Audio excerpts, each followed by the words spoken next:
Hi friends, అందరికీ నమస్తే. ఈ వీడియోలో కనిపిస్తున్నటువంటి మూలిక ఇది వేగీస చెట్టు అంటారు. ఈ వేగీస చెట్టు బంగారపు రంగు వర్ణంతో కలిగి ఉండేటటువంటి మూలిక. దీన్ని రక్తశుద్ధి కోసం వాడుతూ ఉంటారు. ఇది పచ్చగా బంగారు కర్ణం ఎరుపు రంగు సూర్యుని వలె ప్రతిబింబంగా ఎరుపు రంగులో ఉంది, పసుపు రంగులో ఉంది. ఇది మంచి మూలిక, పసుపు రంగు కలిగినటువంటి మూలిక. ఇది రక్తశుద్ధికి నంబర్ 1గా ఉపయోగపడుతుంది ఈ మూలిక. దీన్ని చెక్క తీసుకొచ్చి మెత్తగా దంచి రోజు పావు స్పూను వేడి వాటర్లో కానీ గోరువెచ్చ ఆవు పాలల్లో 21 రోజు తాగినట్లయితే రక్తశుద్ధి అనేది కలుగుతుంది. ఈ చెట్టు పువ్వులు ఇలాగుంటాయి, ఆకులు ఇలాగుంటాయి. పెద్ద వృక్షం కనుక నేను కింద నుంచి వెళ్ళి తీయగలుగుతున్నాను.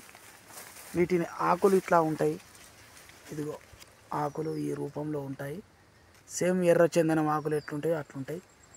చూడండి ఒకసారి ఆకులు ఇట్లా. ఇంకా కాయలు కాయలేదు, పూత మాత్రమే ఉంది, కాయలు కాయలేదు. ఇట్లా ఉంటుంది. దీని చెక్క ఏ విధంగా ఉంటుందో నేను చూపిస్తాను. ఇది ఇప్పుడు దీన్ని దంచితే ఎరుపు రూపంలో ఉంటుంది.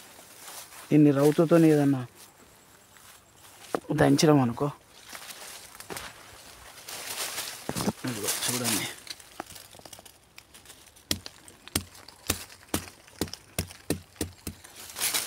ఇలాగ దంచితే ఎరుపు రంగులో ఉంటుంది మరక. ఇదిగో రక్తం లెక్క వస్తుంది. మనకి ఎట్లా రక్తం ఉంటుందో ఇలాగుంటుంది. ఇది వేగీస అంటారు. ఇది ఇలా ఉంటుంది చెక్క. దీని ఆకులు, దీని పువ్వులు ఇట్లా ఉంటాయి, అలా ఉంటాయి. ఈ వీడియో కనుక నచ్చినట్లయితే లైక్ చేయండి, సబ్స్క్రైబ్ చేయండి.